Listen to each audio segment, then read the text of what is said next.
From project reviews to incredible interviews, along with the general things in Web3, Craigos Crypto Corner covers the space in a fun and engaging way. We dive in so our listeners can conceptualize, plan, strategize, and implement their very next move. We are quickly becoming a platform that enriches and supports the overall foundation of Web3. In order to grow, you need your voice to be heard. If you have infinite curiosity, then Craigos Crypto Corner is just for you. Come join us. You're tuning into Crago Podcast, the best in Web3, blockchain, NFT, and cryptocurrency technology. Great reviews, incredible interviews with the leading people in the Web3 ethos, and just the general things Web3.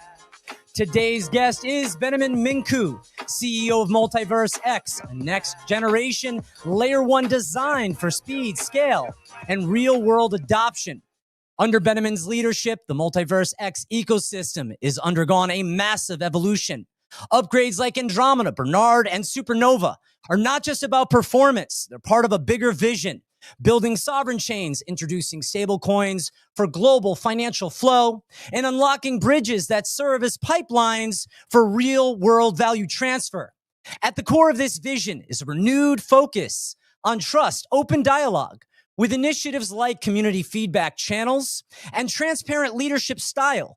Beniamin is redefining what it means to lead in Web3 through action, not noise. From VibeOX lighting up Times Square to the creative chaos that drives the MultiversX community, this is a story of bold execution, real utility, and legacy that is still being written.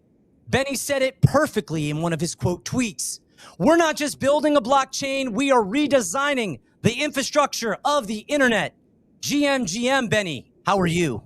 Hello there, Craig. It's really great to be here. How are you?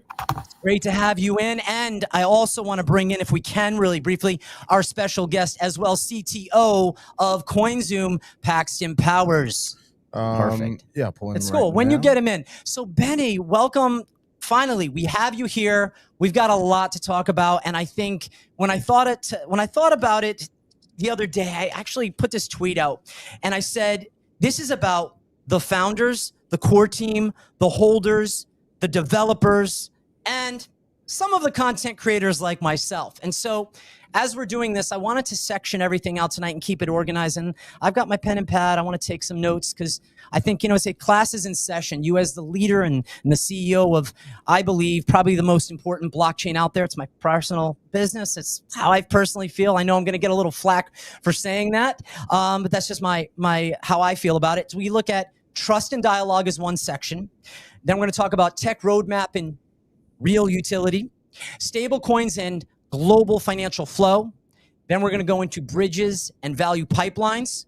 Then we're going to talk about creative chaos and community legacy.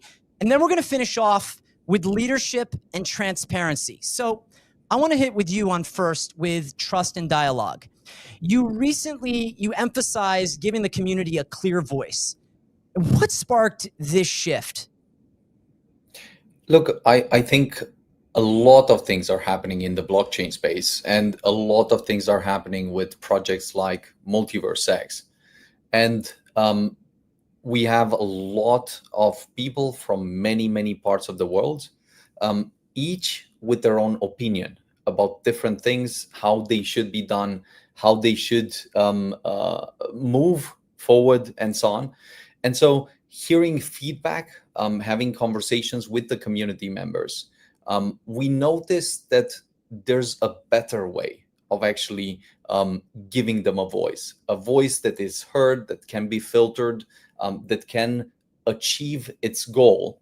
And so this is why, after several conversations with the community, given that we have more than 10, 15 channels right now where people are having conversations, discussions, and so on, we thought, what's a better way of actually, instead of just sharing things, messages, and so on Twitter, giving them a targeted voice where they can come with their ideas. Sometimes it's ideas that they submit or request, or specific feedback to some of the things that are happening.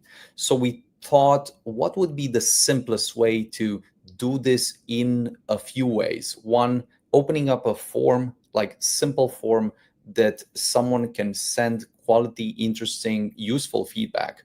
and we can read it, we can process it, and take it to heart. Opening up some new Telegram channels with fresh people, perspectives, and so on for these things to be discussed. And then lastly, just emphasizing that we have so many channels, and sometimes the noise can drown out the signal. So what we always want to do is, one, hear out the interesting ideas, constructive feedback, and so on from the community, but also use technology in better and better ways to filter the signal.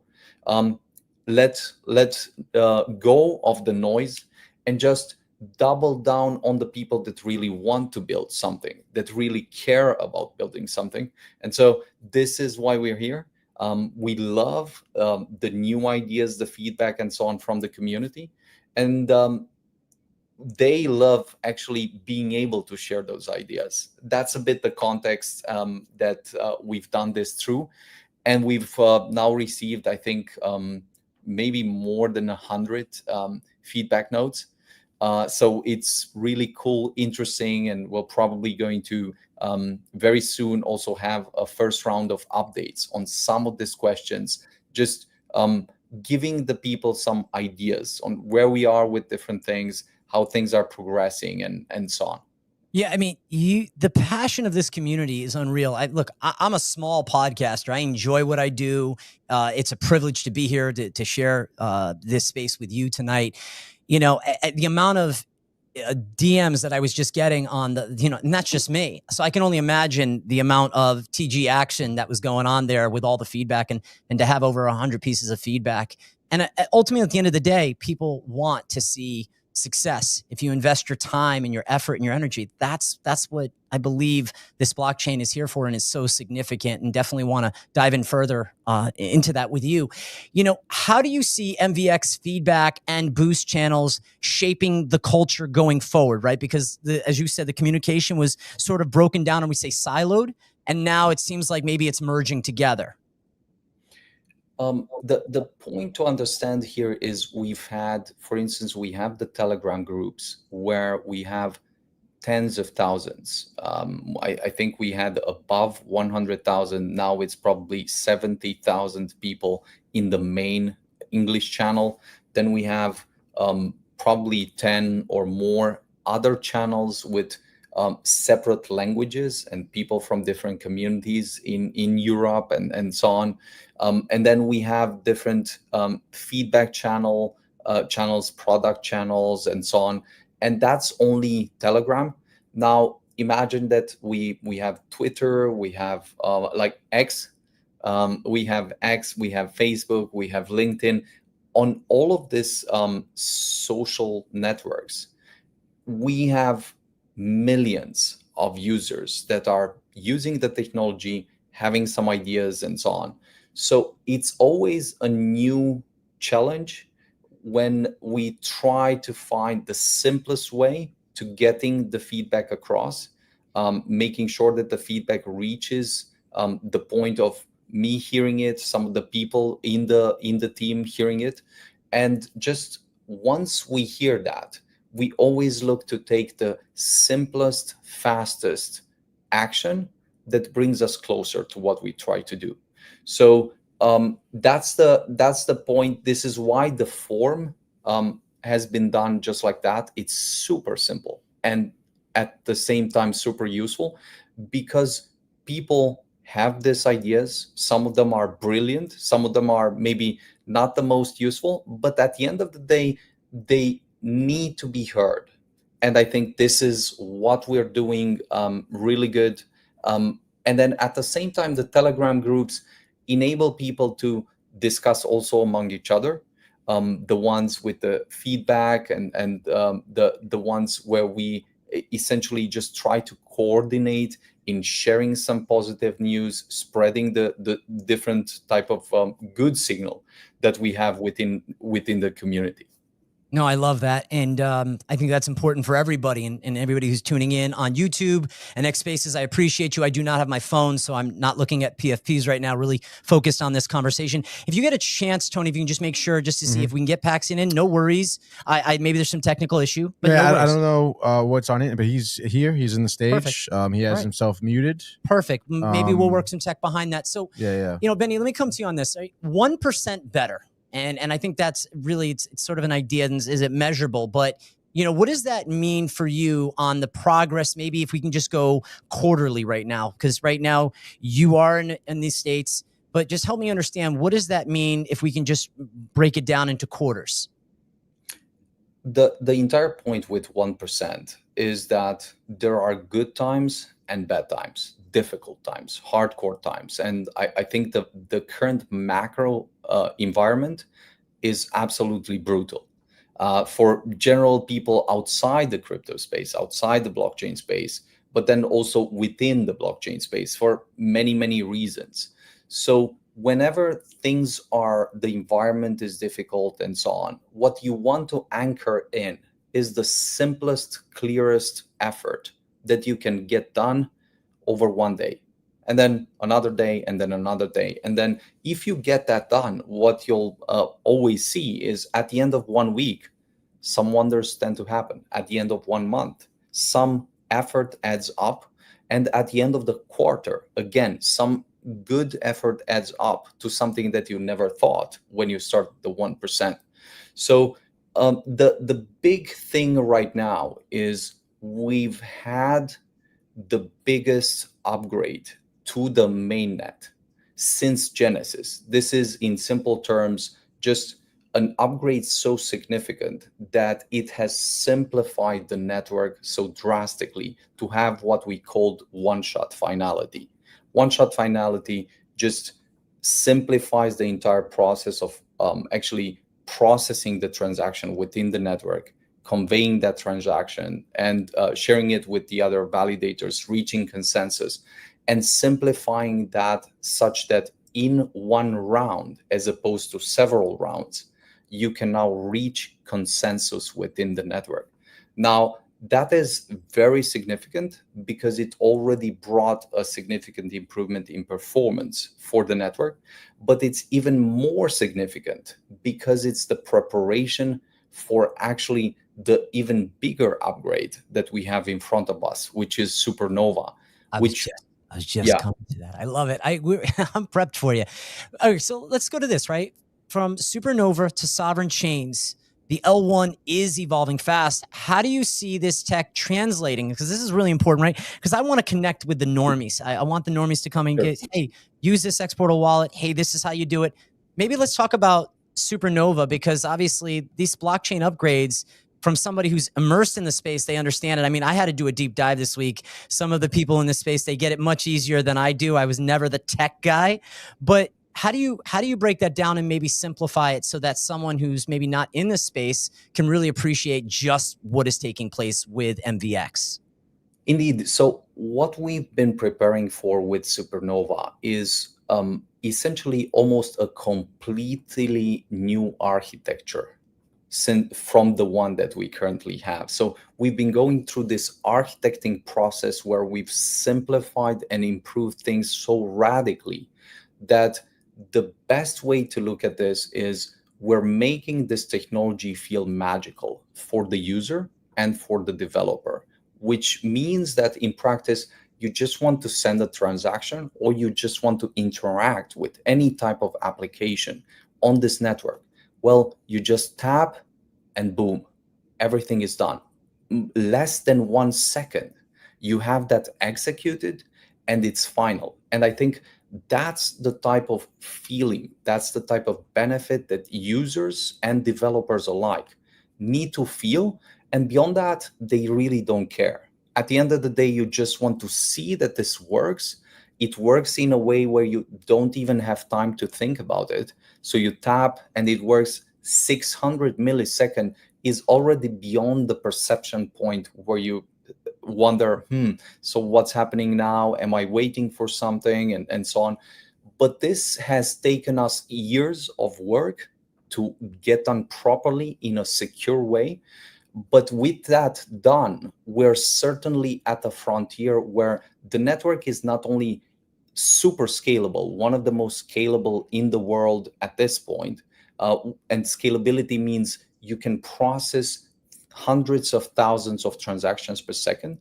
But then the supernova upgrade brings speed in addition to the numbers, the huge numbers of transactions that you can process as a network. The speed is the thing that the user and the developer care the most about right now, because it just makes things work. And to the extent that this can feel like magical, that's the right sweet spot that we want to be in. Yeah, I mean, I think the trilemma is decentralization, security, and scalability, and that matters to me. And I think when I'm showing somebody user experience of other wallets, I use the word other, and then I show them the X portal, it's a night and day difference. And so, engaging with more, and I'm also a proud EGLD holder, and I think ultimately we Welcome. Thank you. Yeah. And I've been with it for a while, and just continuing the way I see EGLD when I pick up more at these amazing prices, the way I see it personally is that I'm buying silver. If I was to say Bitcoin is gold, but this is silver that has a gold lining, because it is, quite frankly, when people do a deep dive, you can appreciate the level of technical expertise that was put into this blockchain from someone who is a novice in that regard. And I just also want to say, before we go into sort of our next talking topics, a big shout out to CoinZoom. I know that Paxton's probably having some technical trouble. I've been working in collaborative effort with CoinZoom, which is a U.S. regulated crypto exchange. They have a Visa debit card, so in real time I'm able to use my crypto, and it's a lot of fun. I love working with them and creating content around the amazing things that they're doing and building in the space. And it would be beside me if I just didn't say that out to the overall community. That being the case, I want to come back to you, Benny. Let's break down where we stand right now on Andromeda, Bernard, Supernova, and Sovereign chains, and how do you see these upgrades shaping the next wave of growth? Sure. So we've just said, let's say from the start of the year, that this year, if I were to zoom in and only point to one huge milestone that will change everything that we've built, that's Supernova. Now, that said, we've mentioned that there will be two upgrades before Supernova in order to prepare the network, make it already better, but set some things in place, because this upgrade is so significant that it could not have been done in one step. So we've done Andromeda, that is fully live, one-shot finality. That was, again, an extraordinary upgrade that already improves the speed significantly. But then with Barnard, we have more preparations for Supernova, on-chain governance, and some other things that are in this upgrade. Essentially, the on-chain governance is the thing that maybe people are most excited about. And then the preparations for Supernova are crucial, because they are the relevant pieces that the developers actually need in order to still have their applications working, to prepare themselves, some upgrades and so on.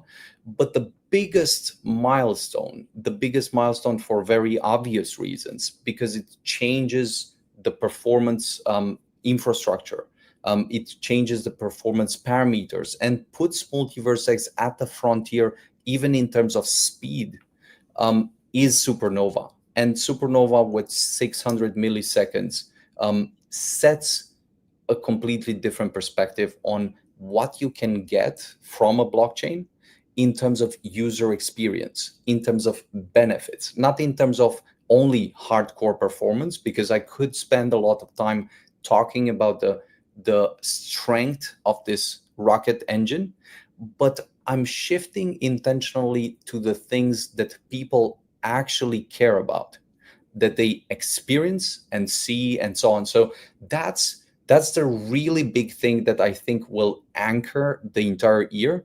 In addition to that, there's also many other upgrades, many other progress milestones, and so on. And for instance, you've mentioned a bit about sovereign chains, which we've sort of redefined a bit as light speed chains, because sovereign is this thing that only the crypto people use. Like most people in real life will never even use the word sovereign. Maybe they'll never even know what the sovereign element is. And so Lightspeed leans much more into the huge performance that the network actually brings, and that you can feel with every interaction that you bring to the network. So that the simple point with this is the SDK is fully ready for people to build. It's already there. It's open source. People have been seeing a lot of upgrades around this.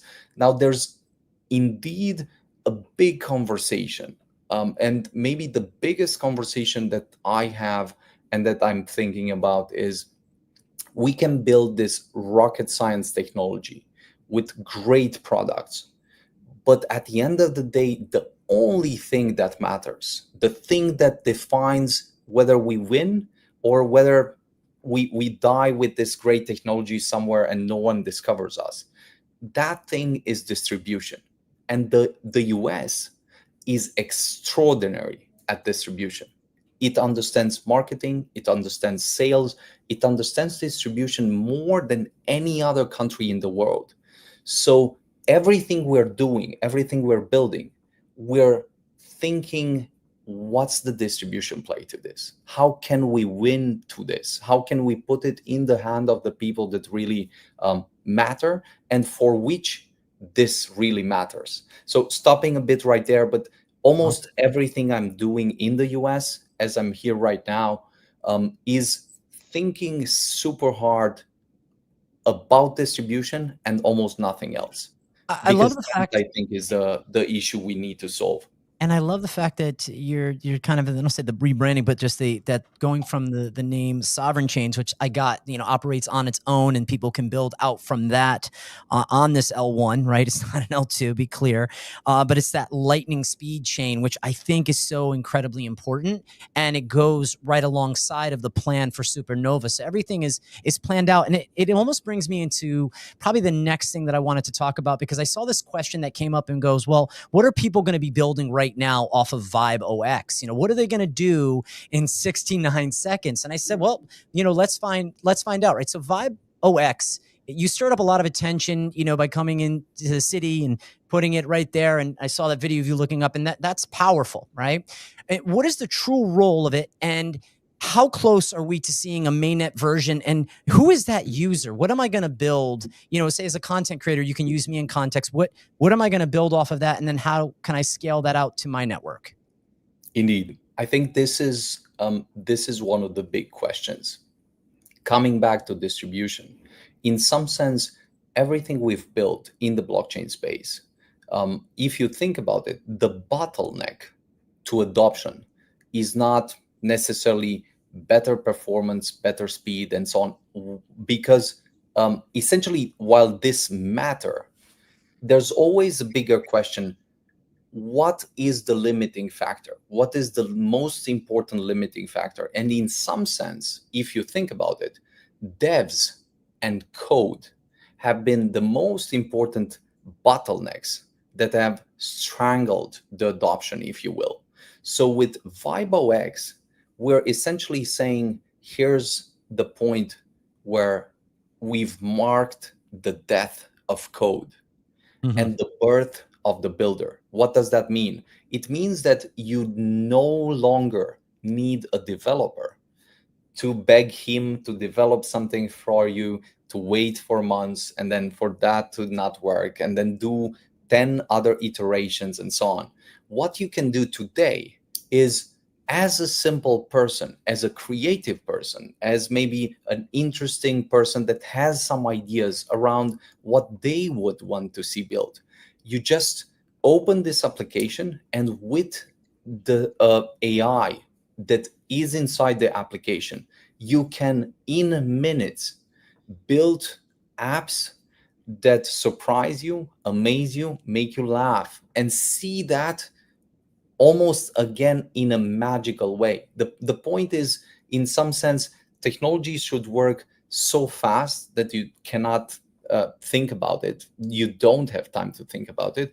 But then when it comes to building, it's almost like VibeOX is in a similar way to how you would take an instrument and would just jam a session on that instrument. You would not think about, let me study 10 days, prepare another 20 days, and so on, and see what comes out. You would just take the instrument and then start playing. And you would play a few tunes, and you would instantly feel, is this good? Is this bad? I maybe need to tweak it a bit.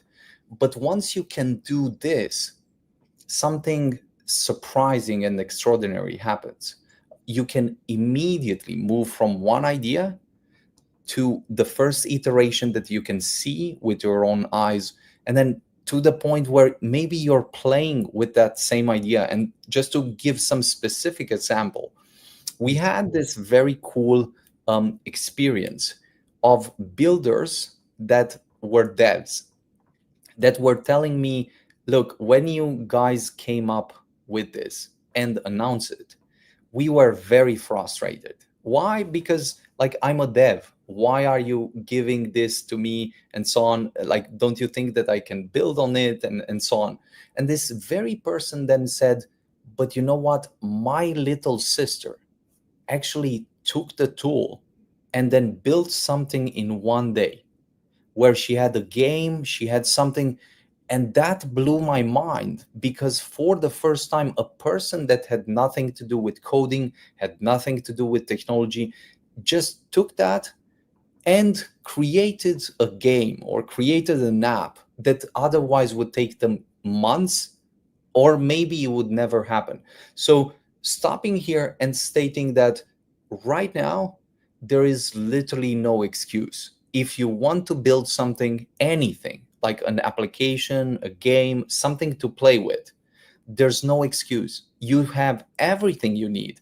And with VibeOX, you just go in and start playing and telling the AI literally just a prompt with what you need, and then see what comes out of it, and then iterate a bit on it and so on.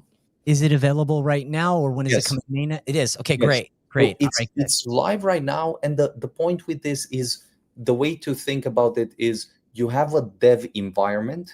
This is called DevNet. But the DevNet doesn't mean that you cannot deploy it to mainnet. It just means that, for instance, in this, we've shipped a version of Supernova experience. So you can already get a taste of what it means to have block times of 600 milliseconds.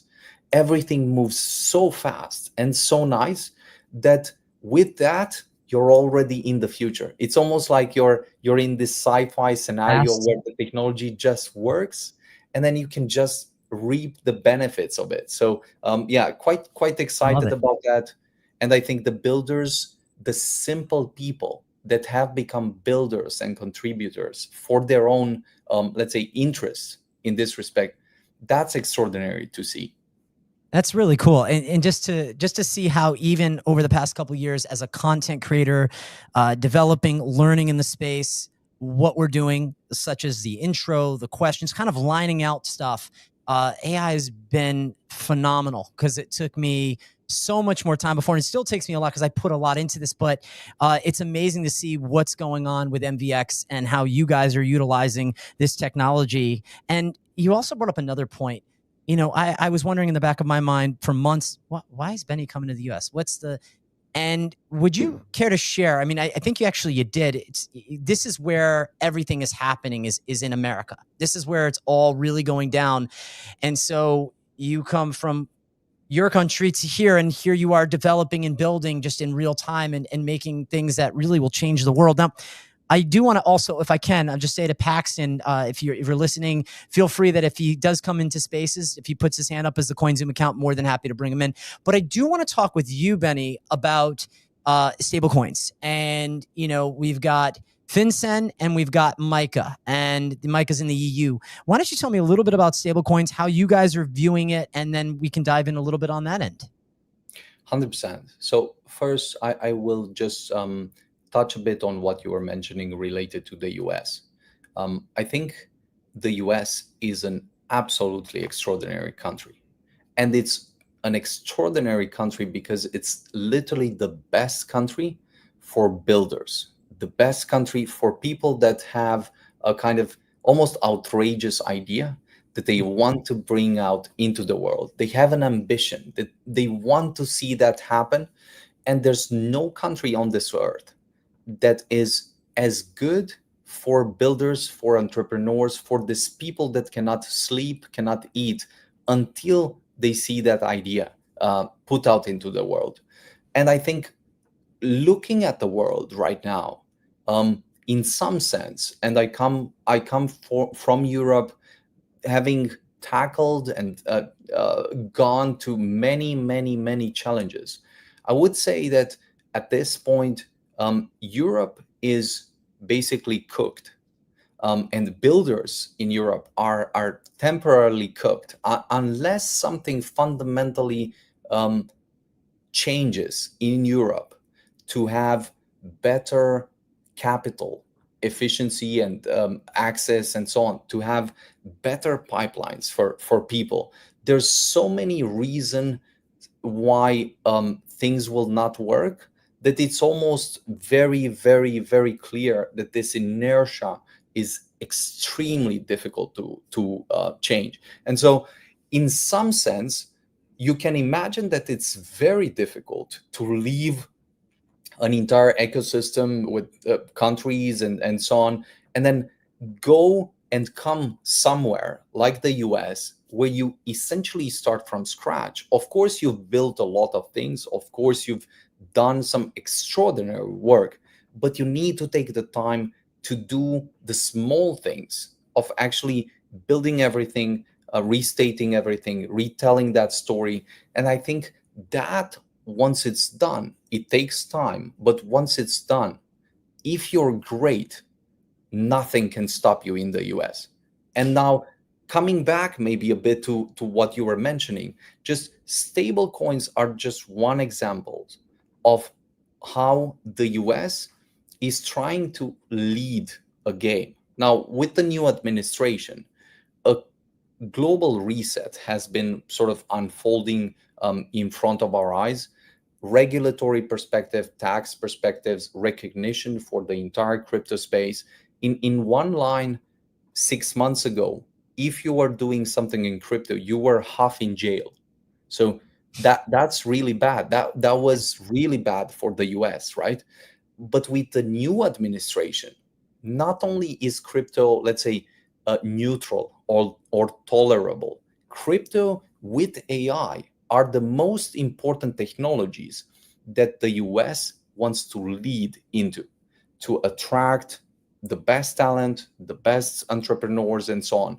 And in doing so, they've been working to set the regulatory framework necessary and market structures such that any company, any institutional, any fund interacts with this new, let's say, primitives, this new technology that we call blockchain or crypto in the most simple, straightforward, and natural way. And stablecoins specifically just have received a new type of regulation that is just getting passed right now in the US that enables the US to really move at light speed compared to some of the other regions, including Europe. Stopping a bit right here, please. No, I love it. And just correct me if I'm wrong, because it's a two-part. With Tether pulling out of the EU, am I correct on that? That Tether has pulled out of the EU? Great. Yes. So let me ask you this, because I see this is maybe a first mover advantage. How can X Money and their stable coins step in as a compliant alternative? 100%. So I believe that the X Money has already an advantage. X Money is this company that we've built that now has a new brilliant CEO, Greg, he has been essentially a payment entrepreneur, understands both the crypto space, the Web3 space, because he was a SUI Foundation president, and then also a payments entrepreneur. And now he's the CEO of X Money.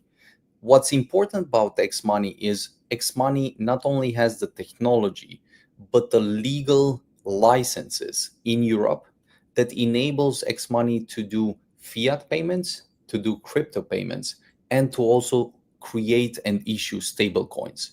X Money is regulated under 2 central banks in Europe. We have several extensive conversations with the central banks, and X Money is preparing to issue its stablecoin. Now, will this be complementary? Will this be a kind of good mover advantage in Europe? 100% it will. Is this still always tricky in Europe in some other sense? Like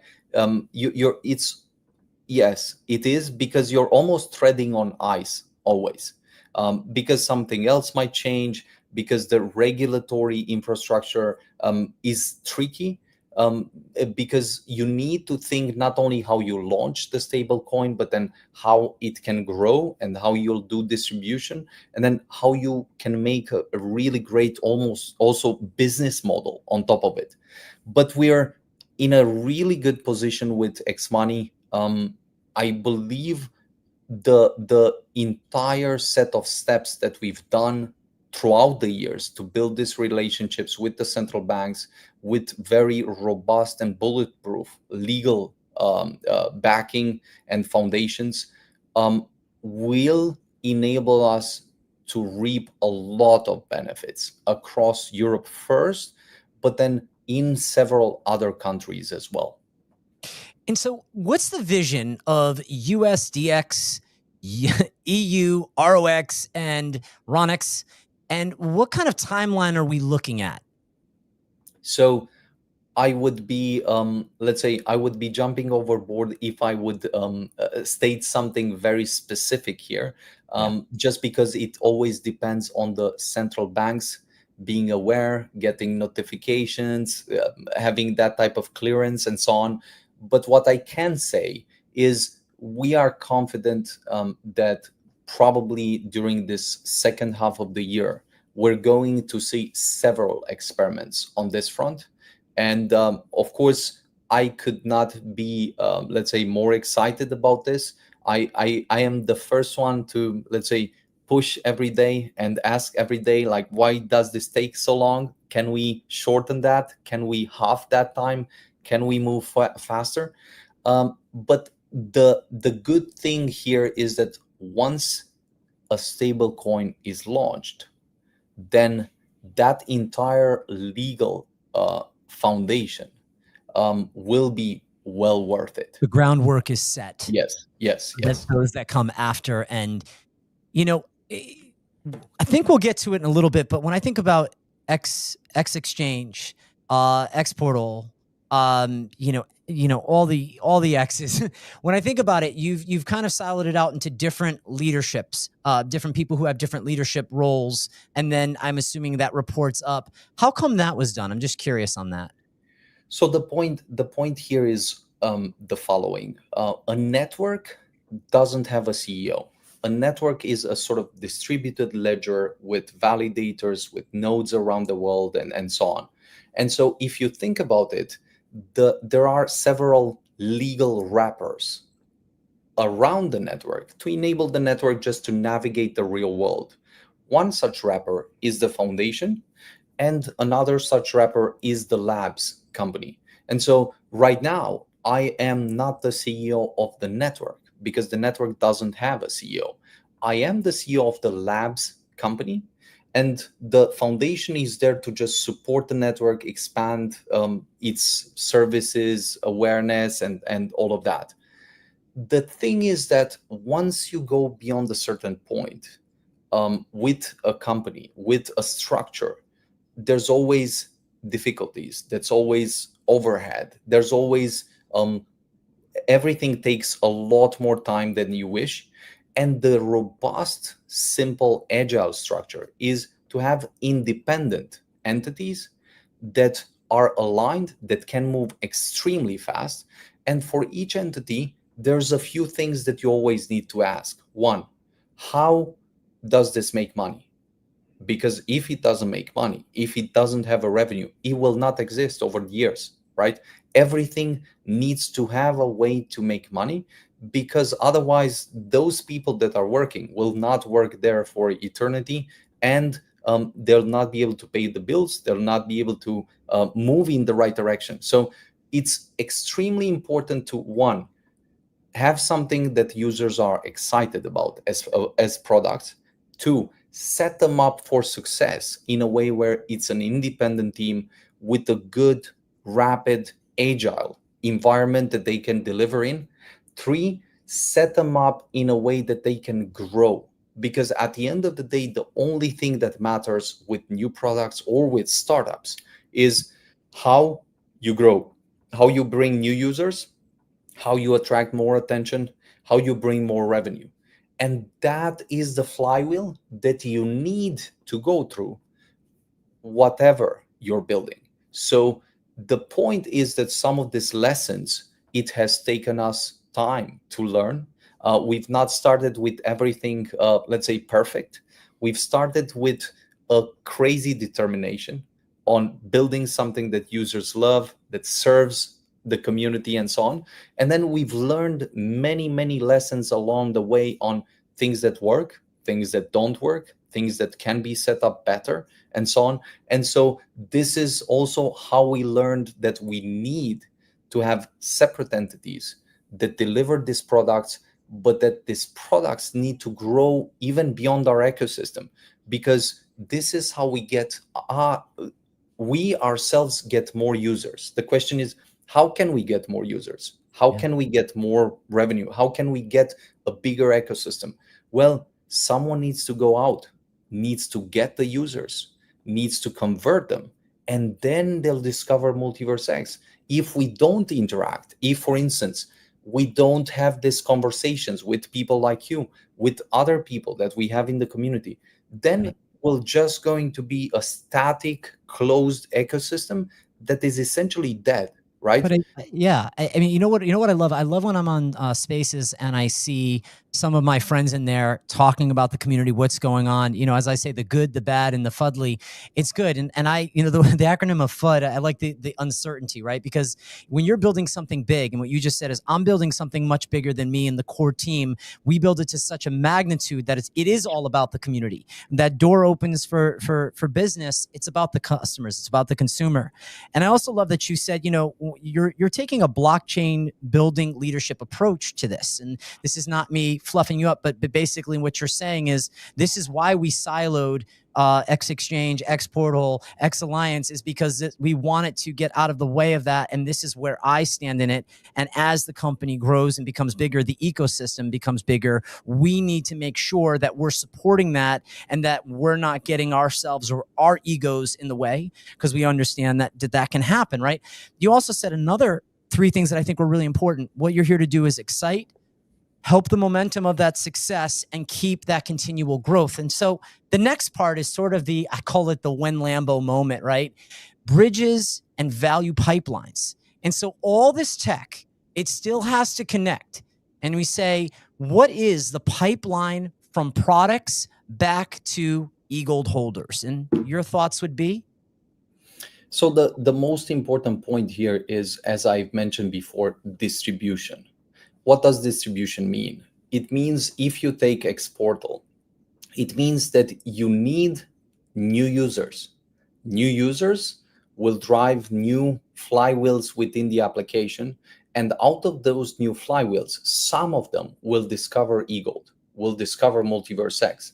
Right. If you don't have new users, then you don't have new eyeballs, you don't have new revenues, you don't have new conversions. So the question is always very simple. How do you get new users if you're X Portal? Well, you have a few ways. One is you go to other ecosystems, you serve them, you get them excited, you're a really great partner. And then some of the users in that ecosystem will come to the wallet, will say, wow, this is actually extraordinary. I'm surprised that this exists. I never thought this is so simple, so cool, so nice. And then as they go in the wallet, what happens is they discover that there's this other ecosystem that just works, that is very useful, and so on. And this is how conversion happens. The same can apply to X money. Now, of course, suppose you have a stable coin, you need to serve partners, you need to have businesses that actually use this technology. But the point is always, when you build such a product, how do you finance it? Because in order to have that growth, in order to have that fuel, you need to find a way for this to either bring revenue itself, to be self-financed and move forward, or you need to prepare it to raise money. Why? Because it needs that type of growth and it needs to finance that. So this is the case both for Xportal and Xmoney, that as with any startup, we said, okay, it's great that they exist. They're extraordinary products, but for them to go to the next level in terms of growth, they need to raise money, they need separate independent focus team, and they need to deliver with crazy speed. And so this is what we've been doing. Now, the question is, suppose you have this, suppose you've raised money, suppose you're growing, suppose you've gone through other ecosystem. The question is, how does the value come back? And the answer is very, very simple. Well, if Xportal adds another 1 million users, who do you believe gets the value? Well, in some sense, MultiversX, because it's there integrated at the heart of the application, will get immediate users, will get immediate conversions, will get immediate people that buy eGold and stake eGold. That's one way of looking at it. A second way of looking at it is MultiversX is a shareholder in these applications. So whatever happens, MultiversX will reap the benefits both directly and indirectly because it facilitates the growth of this. So what you want is always to think about the extremes. Would you want this application to just be stationary and be dead and actually not serve new users, not do all these things and so on? That would mean death. You would not be able to survive. You would not be able to grow. You would not be able to pay your bills and so on. What's the alternative? Well, the alternative is that this grows and becomes the standard. This is the best super app, let's say, in the space. It serves all the top ecosystems, and then it gets millions and tens of millions of users and so on, and then a better valuation. Maybe other investors invest in it. Well, what happens if you have that scenario? Everything that MultiversX has just becomes more valuable because you get more eyeballs, you get more conversion, you get more users, and then you also get to be part of an asset that is much larger and much higher valued. So it's so common sense that the only way to win as MultiversX, especially if you bet on other products, other builders, other applications, is to have them win as big as possible. Because if they win, then you have a new lever. Then you can move and do something. If they don't win, then you have just many losing bets, right? Many losing bets bring you a huge burden. And in fact, whenever you think, even if you think about your kid, like a child, right, there's different ways of parenting, supporting the child and so on. But when they're old enough, you want the child to fly out, right, to do some great things, to try some great things. And then if they succeed, that's the best present. That's the best gift to you. Can we agree, though, that, along the way you fail forward, right? Failure are those learning 100%. lessons. You take it from it, you learn it, hence why you're opening up this communication, because there was sort of that, I guess, the gap within the community that you really wanted to expand on and hear people's voices, the ones that are constructive, that want to build, not tear down.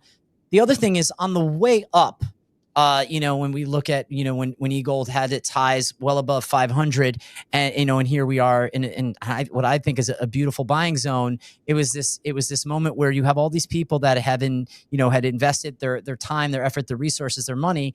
And it's not going unnoticed, but one of the things which you said is sort of how everything is set up, and you have your eGold holders, you have your community participants.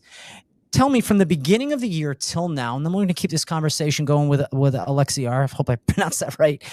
That, when you look at new users, what was that growth into this year, and what do you want to see for the second half of this year as far as new users onto X Portal and purchasing more eGLD?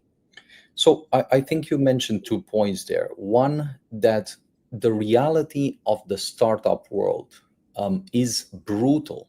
It's hardcore. The default is that 9 out of 10 startups, 9 out of 10 bets die, despite best intention, despite goodwill, despite all of that. And that is the natural process. So we are no way special than that. Actually, we expect that there will be bets, that there will be failures, that there will be lessons. And as you say, you want to fail forward. You want to move, learn the lessons, be as direct and fast as possible when you see this not working out, and then changing. Right. Change is the only way if you want to get the right bet at some point. So this is the process. Indeed, we've had many, many challenges. We've had many lessons to learn, and we still have many lessons to learn. But one of the big things that I've discovered, and this goes back to why I'm here in the US, is at the end of the day, the same thing I've been mentioning about projects like Xportal or like Xmoney and so on, I'm mentioning about MultiversX. The biggest challenge, the biggest thing that we've discovered, that I've discovered, is that in Europe, there's an upper invisible ceiling that you cannot pass.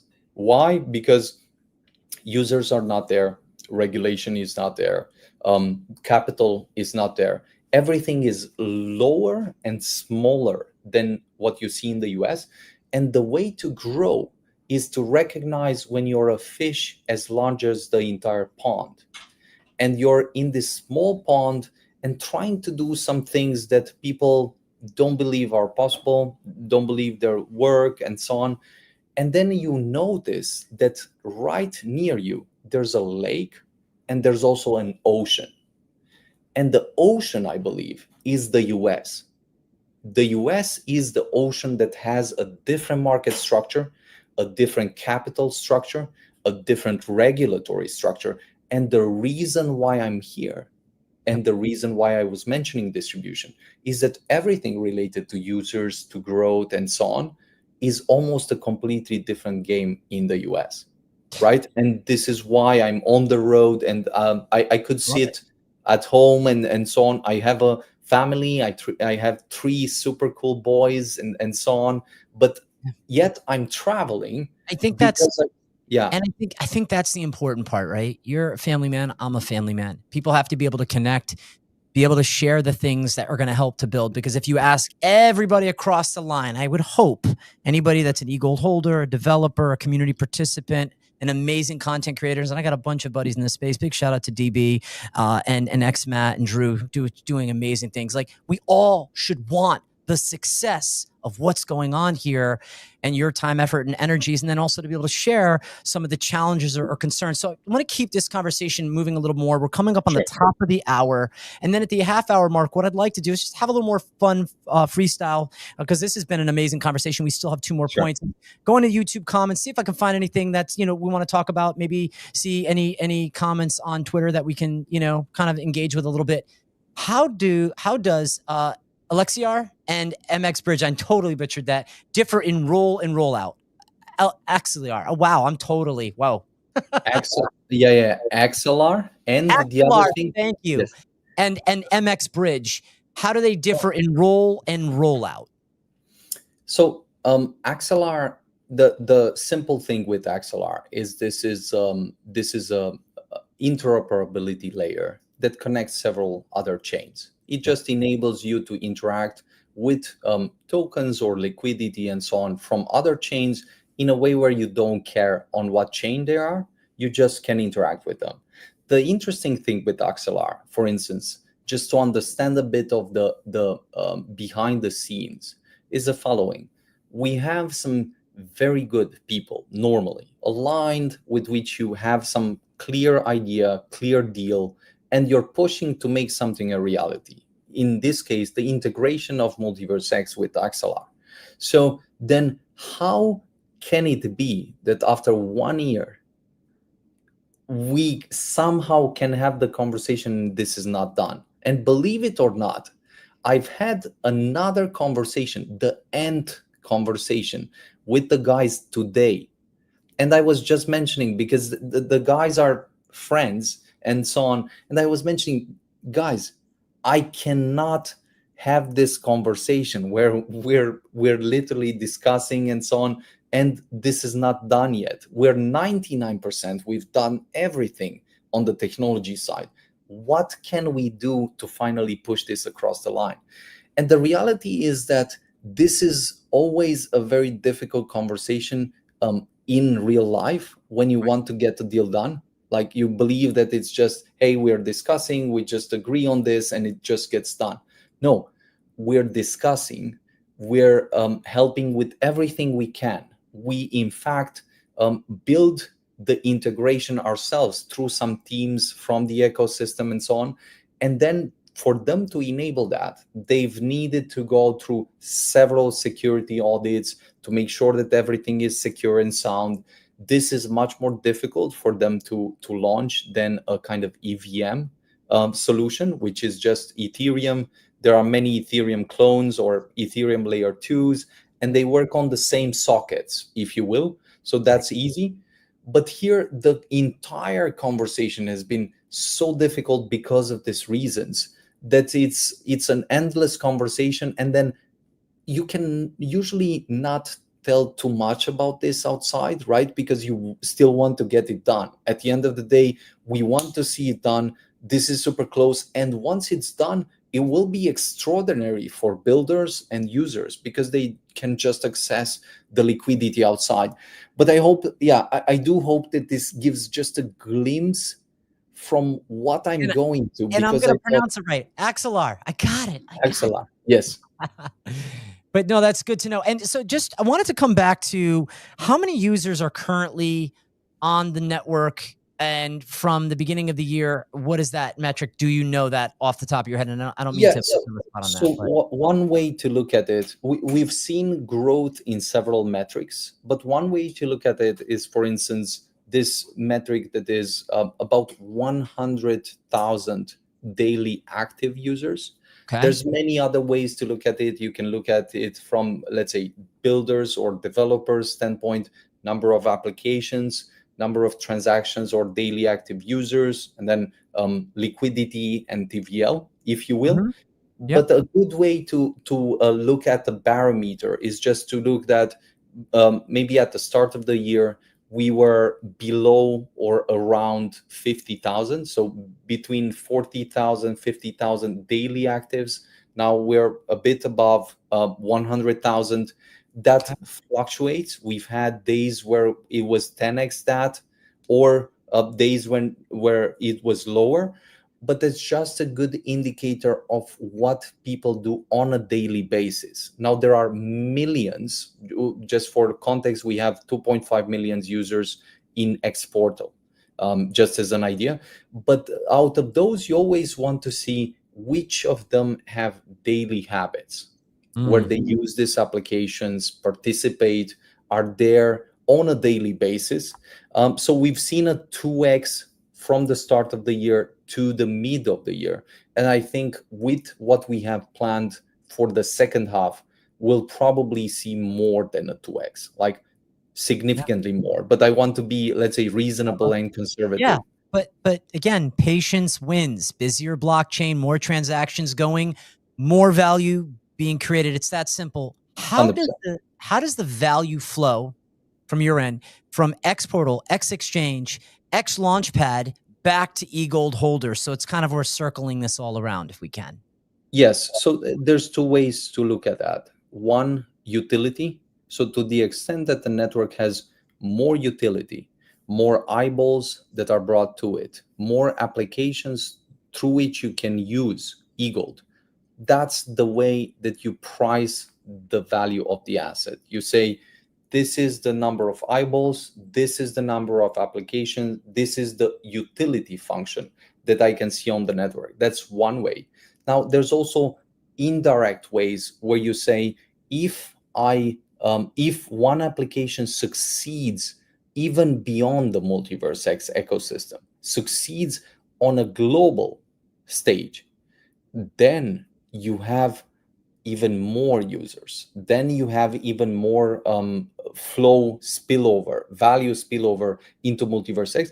Or you can also have this indirect view where you say, suppose that Xportal has a value of, say, a few tens of millions or a few hundreds of millions, and then it gets to a market value of billions of dollars.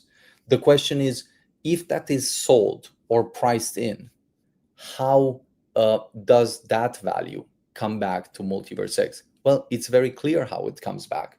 MultiversX will get part of that value in whatever acquisition or anything that is being done. And then with that money, MultiversX will acquire more eGold. That's let's say one potential scenario of how things might span out. But you always have these two layers. One that is the direct internal ecosystem layer, and the other is the indirect asset, whether that asset is sold or whether that asset is valued at a much higher level. Then you can reap some of that value and put it back in the ecosystem. All right. So before we get to creative chaos and community legacy, because the next one at the end will be sort of the last part, right? Sure. Rumors about Xportal token and or plans to address some of the community calls for more transparency with the financials. What are your thoughts around that? Sure. So I think we've just published a podcast the other day with X Money with Greg, with the Greg. CEO, yep. And a bit the story behind what he has done and so on. And it's interesting because we've received extraordinary feedback just about the good energy, because you get to meet a new person that is cool, that is very focused, professional, and so on. And interestingly enough, we've released a similar episode about Xportal that was exactly about the people behind Xportal. Now, the founders there, the team, the story, how we met them, and the energy and the type of people that these people are. You can immediately see the excitement, immediately see how the project might grow. What contaminated that conversation was that at the end, the guys said, look, we're also thinking that we may launch a token and so on. And then from that entire good, positive conversation, people just flipped the switch, nothing else mattered. And then they only took that out. And then someone created an entire story. Yes, but this is bad because it does this and so on. So let me briefly just touch specifically on that. Thank you. First, the token is not something for right now. The token is, as I said, in an effort of where Xportal is financing itself. Xportal can finance itself either through revenue, so it closes some deals and so on, or it raises money. When it raises money, it can raise money for equity or for equity plus a potential token. That's the simple way of just structuring a business.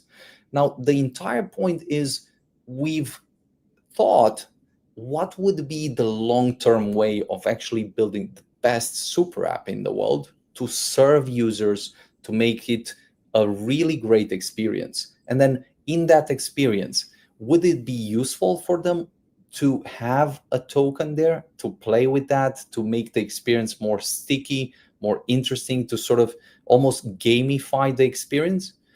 Well, once you think about it, at a certain level, it starts to be something very natural. There's nothing surprising around it. You just make users love your app more, be more there in the app, do a lot more actions that you want in the app. And so the question is, if there would be a token at some stage, whether that's in 6 months, in 1 year, in so on. There's no clear timeline, right? But if there would be a token, would the MultiversX community get something? Would they still get value? Would this still be useful?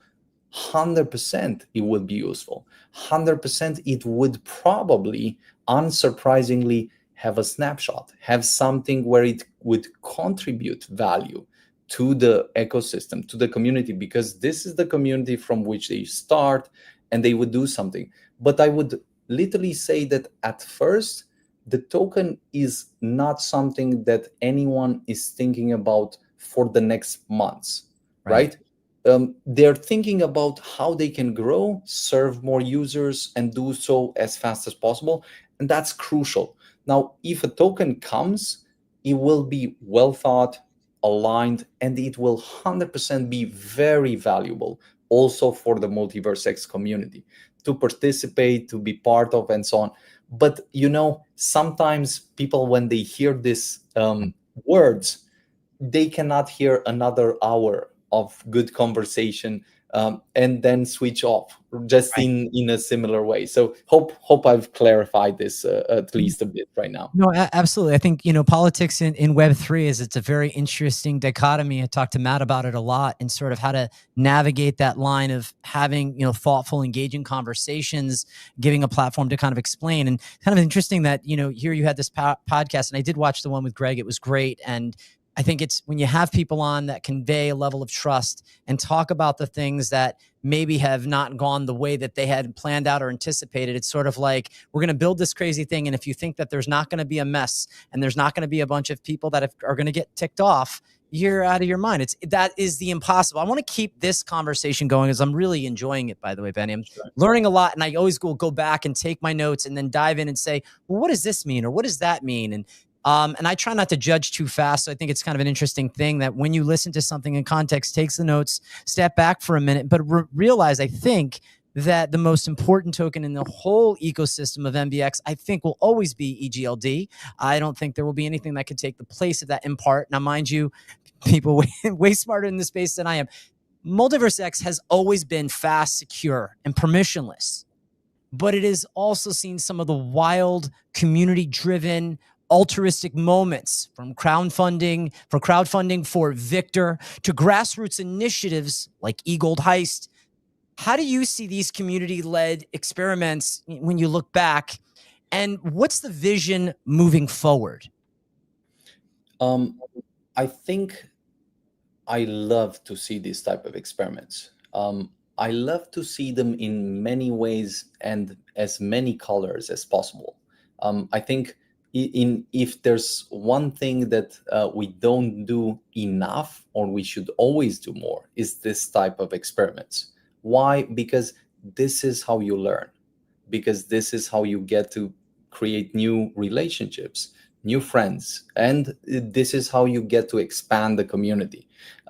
But the point, maybe the flip side to this is, people sometimes come with this idea that things will be simple, that everything will be nice, that you just wait for something, state it 2 times, and then it magically appears from heaven. Someone descends and hands you whatever you wanted because this is your expectation, right? Right. And reality doesn't really work that way. Reality is a bit more messy. Reality is a bit more difficult. Sometimes people don't understand. Sometimes even your friends or close people don't understand what you mean or what you want.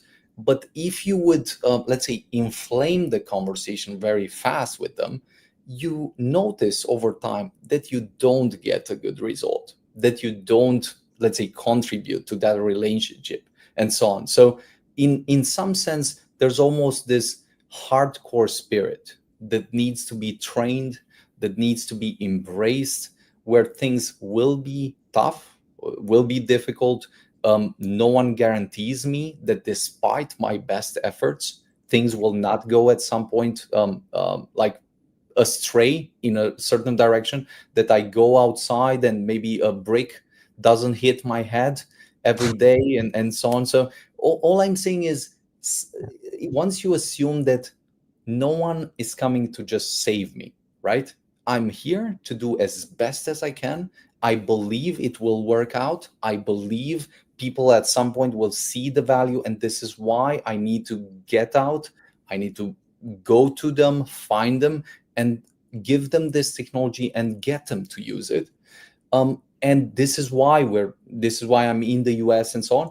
But then I also believe that I need to always maybe have a bit more patience, maybe have more dialogue and conversations with the people, maybe learn to find more ways to help them help themselves. Yeah. And so there's a very delicate balance here on the, let's say, spirit, the builder spirit, if you will, that needs to be embraced, that is very, let's say, maybe a bit on the hardcore side, that prepares you for the difficult conversations and difficult situations, and then just embracing the journey, having some fun, building some relationships, building some good conversations, and at the end of the day, doing the best, most interesting experiments that you can do. Even if they fail, at least if you've done some cool and interesting experiments, you've fallen forward, as you said. You've just learned something new. And then at the end of the day, when you sit on in your bed and think about it, you'll say, look, I've done the best I can. I've learned some very cool lessons. If there were something better that I could have done, sure, let me hear it. I'm always great. I'm gonna throw this one to you, Benny.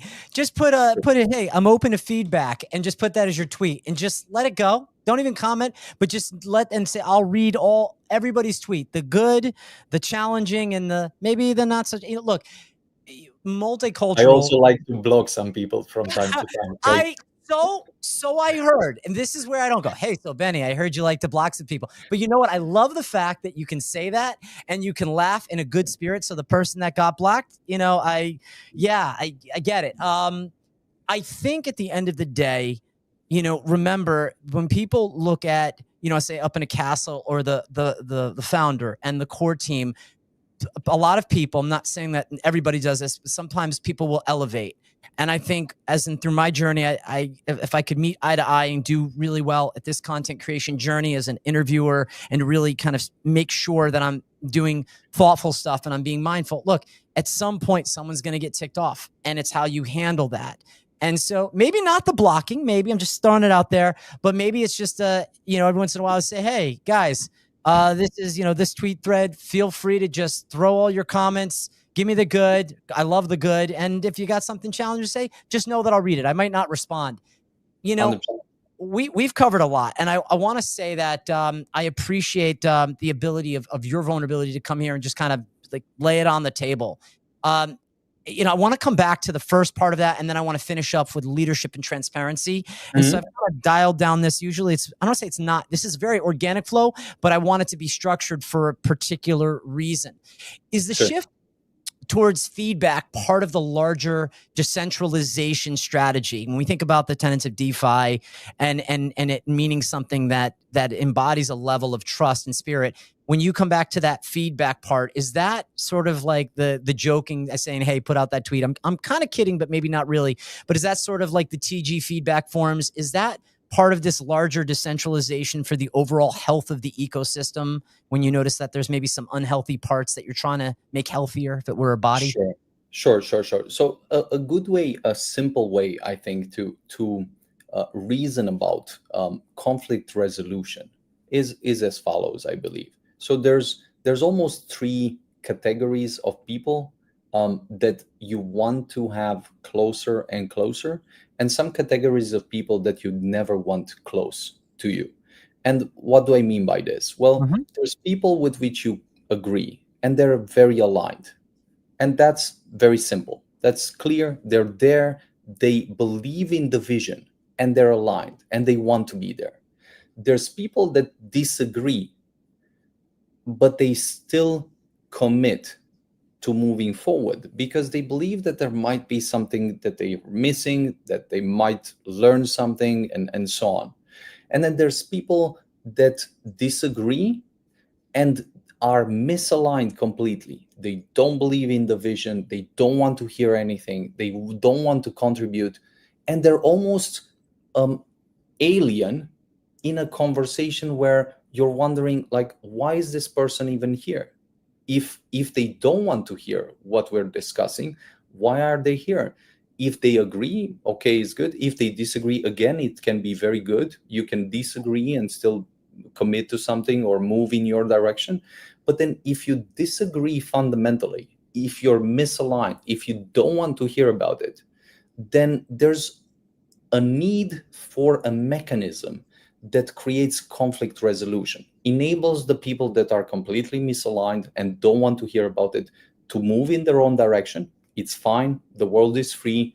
And we need to also let go of this type of people.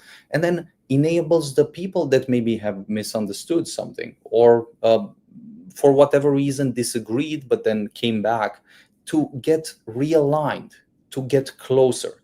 And I feel there's a valuable, natural, necessary process of always realignment or misalignment, realignment and misalignment.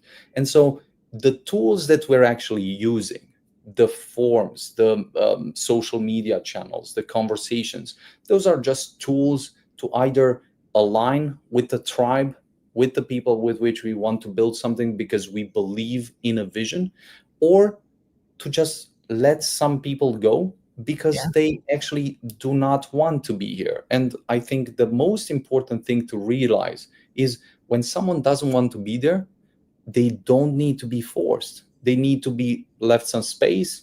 They can go somewhere else. And then this is, I think, the most polite version of stating that some people literally have a completely different agenda, a completely different focus, and so on. And too toxic. Benny said it. He's gonna block you if it's too toxic. And I like the first one, right? Was aligned. People sharing that goal and they're working towards it. And then if someone disagrees, which you said is they're still committed. I like that a lot. What has changed in regards to the core foundation and also for X Alliance as we're in leadership and transparency?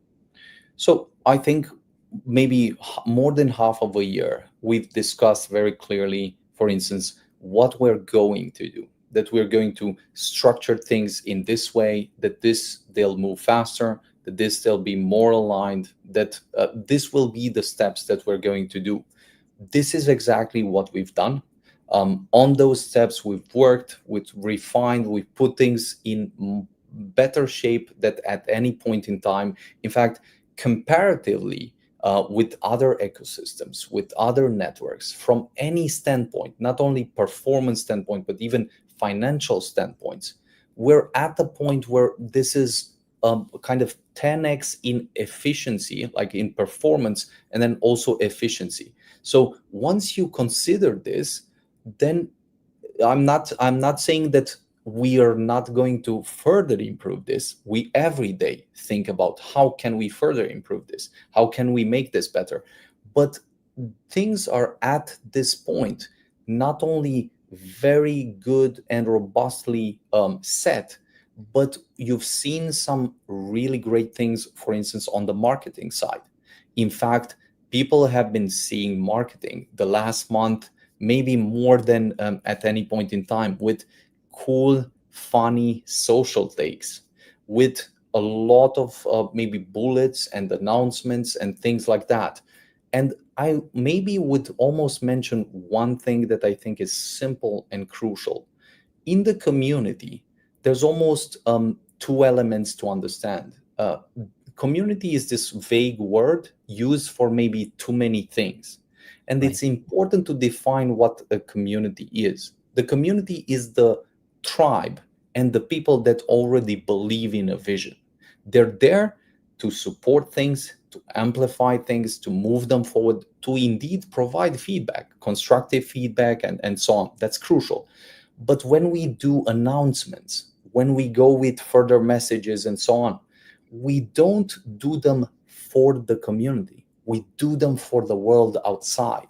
We want new people to be touched by this, to connect with this, to come in. And when they come in, the community should embrace them, should receive them, should think about different strategies to direct them, help them, and so on.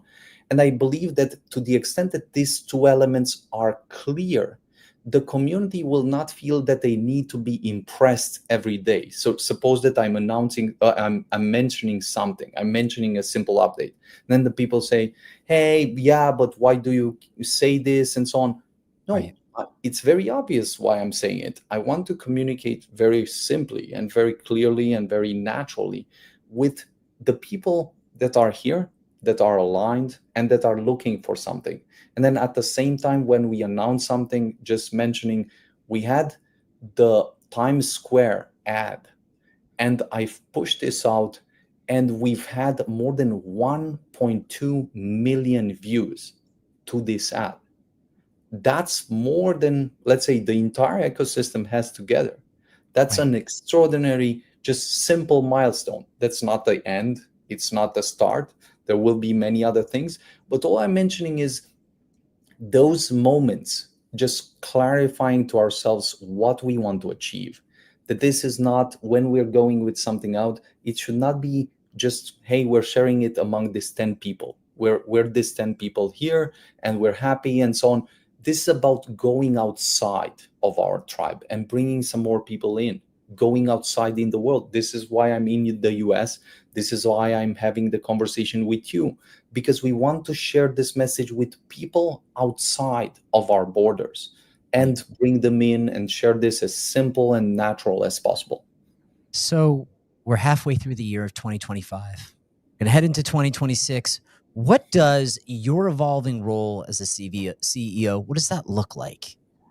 6 months down the road. This is a probably very I have thought a lot, if people would see how chaotic and how crazy the schedule is, how many things need to change and to adapt, how much I'm, for instance, on the road, because sort of 3 weeks of every month I'm sort of in the US, and about 1 week I'm in Europe.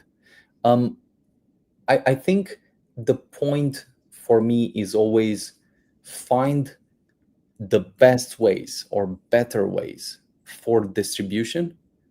Distribution meaning more builders, more users, more eyeballs on what we're building, more applications and businesses that actually interact with this technology. And for the second half of the year, I almost think the lesson that I've learned here in the US, everything that I'm looking at, makes me see a completely different world that plays a completely different game. In some sense, you can build, as I said, the best technology in the world, but if you've not learned how to put it in the hands of the people that need it most, then you may die as this lone genius that the world only remembers in some book, and after 200 years you're the best guy in the world, blah blah blah, but during your lifetime you die of hunger. We don't want to be that. This is why we are in the US. This is why we're doing all the steps necessary to almost rebuild everything from scratch in the US, telling a US story, getting a wider outreach, eyeballs and so on, getting other types of builders. And most important, when I'm saying demand, I'm thinking about some directions.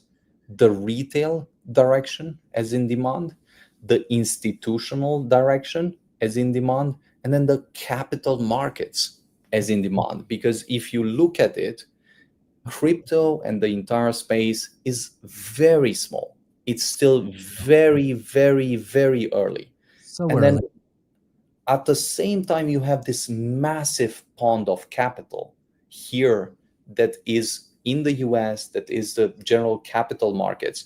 And for the first time, the bridge between this, is just being set. This is the regulatory framework.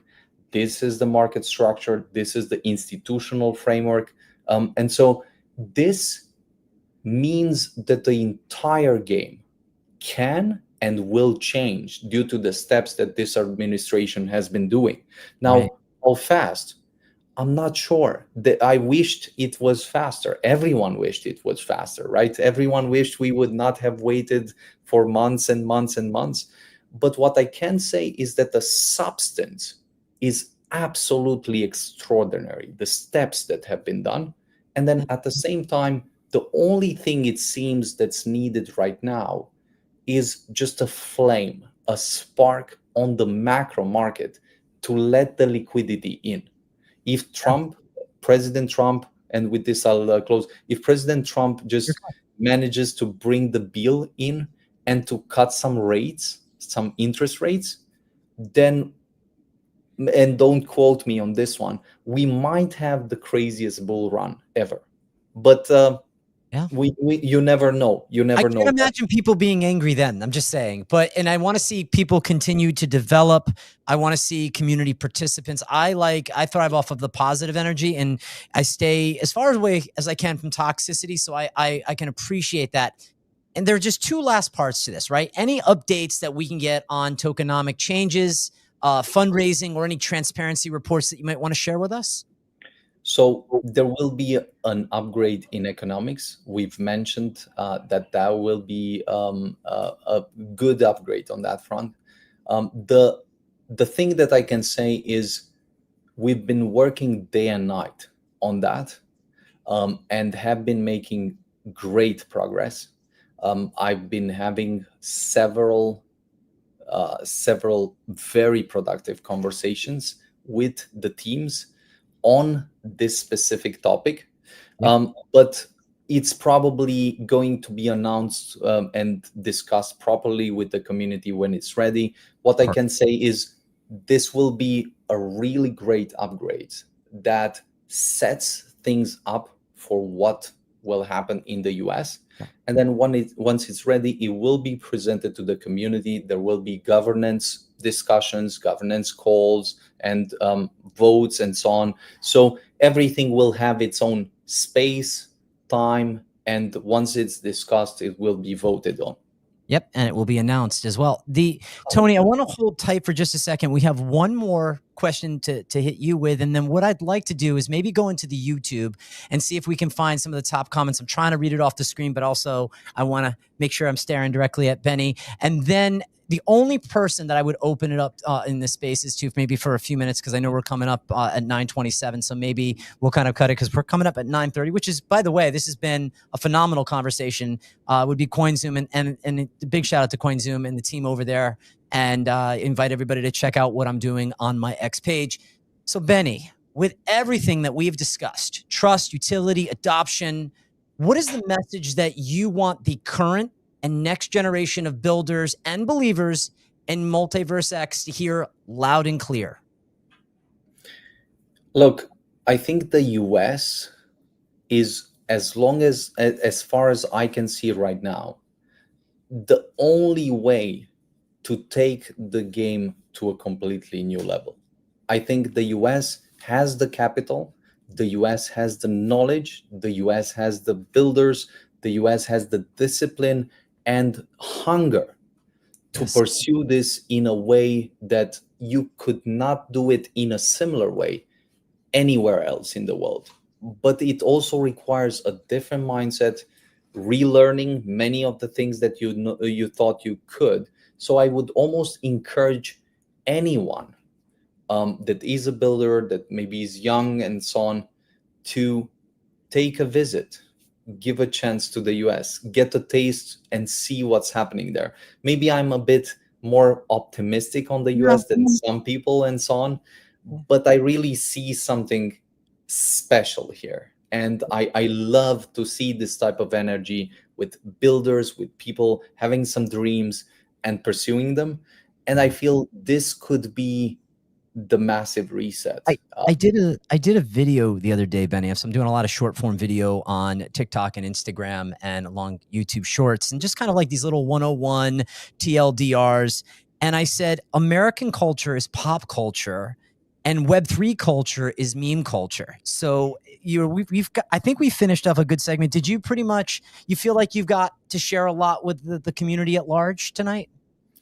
I would say this is a good moment for people to just tip into MultiversX, take a look at the technology. We're right in front of the biggest upgrade since the mainnet launch. On the technical side, a really big upgrade. On the economic side, exciting stuff. And then most important, MultiversX is now spending time, effort, and energy in the US. And some big steps will happen in the US. I think this is as exciting as it can get. And my analogy is simple. When I think of precious metals, you know, as I said, EGLD is it's my silver with the gold lining, because of how incredible the technology is, and having a greater appreciation to be able to share time with you for an hour and a half tonight. I really appreciate you coming on board. And you know what? I'm going to reply to as many of those comments as I can when I get home. Maybe have a little cup of coffee because I've got a killing headache. But I want to say, Benny, thank you much for this honor. Thank you so much for this honor for coming here tonight and sharing this space with me. Craig, great pleasure. Thanks a lot for having me. Absolutely great conversation, and love your energy and curiosity about the space. It's really great to have you with us. Thank you. And thank you. And hold tight for a sec and take us out, Tony. Thank you so much for watching Craig's Crypto Corner, the best in Web3, blockchain, NFT, and cryptocurrency technologies. Craigo signing off.